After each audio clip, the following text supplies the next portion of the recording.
podcast where we dive into a real life challenge, growth, and how we can shift our mindset to better navigate the ups and downs of life. I'm your host, Sarah Mason, and today we'll be talking about something that impacts us all but can be tricky to identify: self-sabotage. Something that often stems from survival strategies we used in the past to protect ourselves from pain or problems, but those strategies no longer serve us in our adult lives. We all have patterns we've developed to deal with difficult situations, whether it's defending ourselves when we feel attacked, avoiding conflict to keep the peace, or even shutting down in overwhelming moments. These strategies were created in childhood when they were very necessary for us to survive, but they often show up in our adult lives in ways that no longer help us. In fact, they might be holding us back. In today's episode, we're going to explore these survival strategies, how they impact our lives today, and most importantly, how we can start to recognize and change them. We'll talk about the fight, flight, freeze, and even the fawn responses, and how these amygdala-driven reactions still control us long after the threat is gone. So let's dig deep and let's get curious about what's happening in your mind, your body, and your relationships. Let's start with your amygdala. You know, that little almond-shaped part of your brain that processes emotions, especially fear. It's your brain's danger detector, responsible for activating the fight, flight, freeze, or even fawn response. These are survival instincts, but built into us from early age to keep us safe from harm. So let's all do this together. If you're not driving, just get your hand and put it back of your neck, further up, and you'll notice a bit of a little bump there. That's where your amygdala sits. But here's the catch. This amygdala doesn't know the difference between a real threat and a stressful situation. So whether you're facing a life or death situation or a stressful conversation at work, your brain reacts the same way. The problem is that unlike a coyote who runs from a threat and then grazes peacefully once it's safe, we humans often stay in that heightened state of stress even when the stress is long gone. Let's imagine this together for a moment. You're like a coyote. When it's under attack, it sprints away. Heart races, the adrenaline is pumping, running for its complete life. Once it's safe, it stops, shakes off the stress, and goes back to grazing. Now, imagine if the coyote kept running, even though the bear was no longer there and it was gone. You'd have a coyote that's just running in circles, wearing itself out, believing it's still under attack, even when it's not. That's what we do as human beings. Our survival instincts don't know when to stop, and we continue to run even when there's no bear chasing us. This constant stress wears us down, weakens our immune system, and also leaves us feeling extremely exhausted, anxious for some, and out of balance.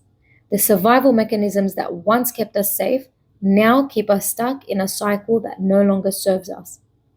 So get this right. Because you've done it over and over and over, it becomes like a doormat inside your brain. It's on autopilot because now your amygdala, of course, wants to make you feel good and happy. Obviously, it's not making you feel good or happy. It's just anxious and exhausted and out of balance. But the reason why it does that is because you kept it going for some time. So now it likes to do an autopilot. I'll give you another example of this. You're driving to get to a certain destination. You've been there so many times. But this particular day, for whatever reason, you arrived and you don't know how. You were almost like you were daydreaming. It's the same with the amygdala. The unconscious mind stabilizes something enough where it turns so real and it knows it so well that you don't realize that you are doing it. And this is as though that we are running from an invincible bear, even when it's not even there. But our brains keep thinking we're in danger, and that's where the sabotage actually begins for us. Let's dive into the fight, flight, freeze, and fawn response for a moment. Let's see how they show up in our adult lives. First, we've got the fight response. You know those moments when you felt attacked and you immediately got defensive? Maybe your voice got louder, you got angrier, and then you started to argue, even when it's not life or death. That's the old fight response, triggered by your brain's desire to protect you. Then there is something called a flight response, when you actually avoid something because it feels too overwhelming. Maybe it's an important conversation, a task you don't want to face, or even a decision you've been putting off. This is your brain's way of saying, I need to get away from this. But in adulthood, running away only brings us more stress. So the freeze response shows up when you feel paralyzed or even stuck. You're unable to move forward or to even make any formal decisions. You might freeze up in the face of a challenge, unable to act, and as though you are trapped in the headlights. So the response was useful in a dangerous situation, maybe in your past or your childhood, but it doesn't serve us in the everyday life as we're adults. Finally, we have the one that not many people know of. It's the fawn response, which is all about people pleasing, trying to make others happy, even at your own inner expense. This is a response you developed when approval was tied to your value, but now it leaves you overcommitting and neglecting your own needs. So here's the good news. These survival responses were very useful at once, but they actually have no longer control over us. The first step is to become very aware. When you notice yourself reacting with anger, avoidance, even paralysis or people pleasing, I want you to take a moment to just reflect. Even right now, as you're listening to this, remember a time where you were under the fight, flight, freeze, or even fawn response and reflect on that situation. Was that your adult self responding? Or was that a child response to protect you? Is this response really necessary in that moment or even right now? Or am I stuck in an old pattern? I want you to really ponder on this because a simple tool that I recommend, it begins and it's always the basics, is deep breathing. The moment you notice your fight flight is kicking in, the moment you recognize that and have that heightened awareness, I'd like you to take a deep breath in. Hold it for a moment. Then just naturally, easily, and effortlessly exhale slowly. This helps your body recognize that it's safe to relax and stop running from this invincible bear. We've got another great tool, which is called mindful grounding. When you feel overwhelmed or even triggered, take a moment to feel your feet on the ground. Even if your shoes and socks are on, even if you're in the office, even if you're at home, it doesn't really matter. Just notice where your feet are. Focus on your breathing and the sensations of the floor beneath you. It helps bring you back to the present moment and pretty much away from that automatic survival mode, which was the invincible bear. So it's really about recognizing these old strategies and giving yourself permission to let go of the ones that no longer served you. So you don't have to keep running and you don't have to keep freezing or pleasing. The key is just awareness.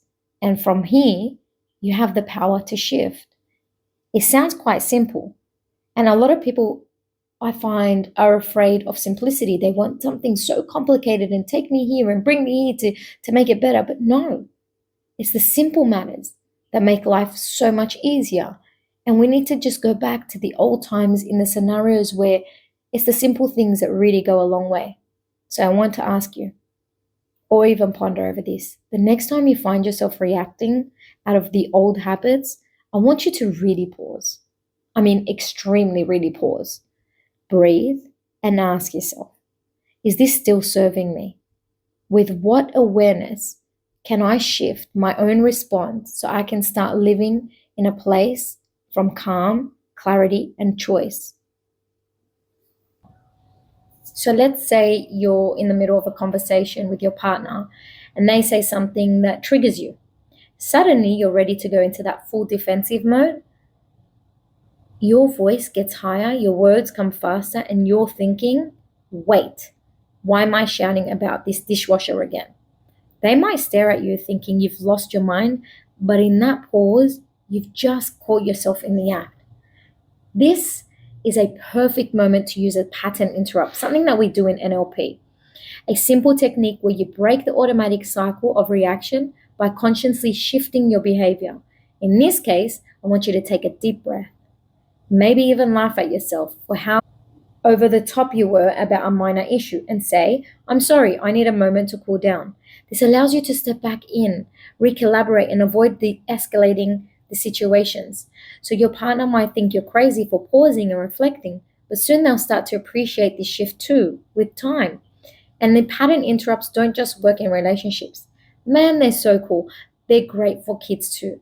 Imagine your child is throwing a tantrum over something small, like not getting their favorite snack. Instead of jumping in with a frustrated response, you could just pause, take a breath, and say something like, I see you're really upset about the snack. Let's take a deep breath together and we'll figure it out.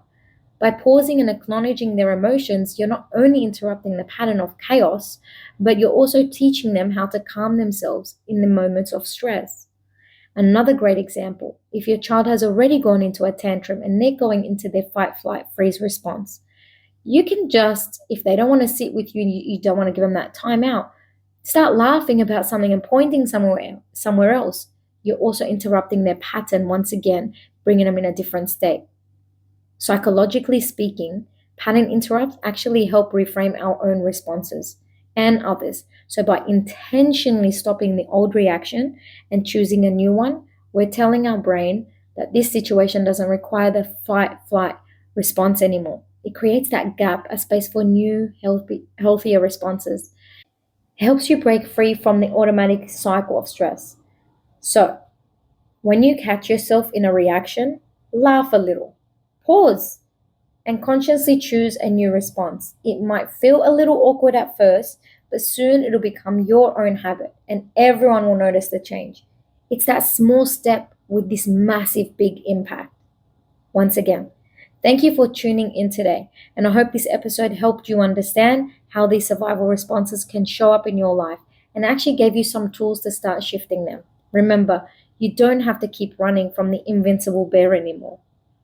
Take care of yourself, and until next time, be kind to your mind and body. You are doing great. From my heart to yours, as always.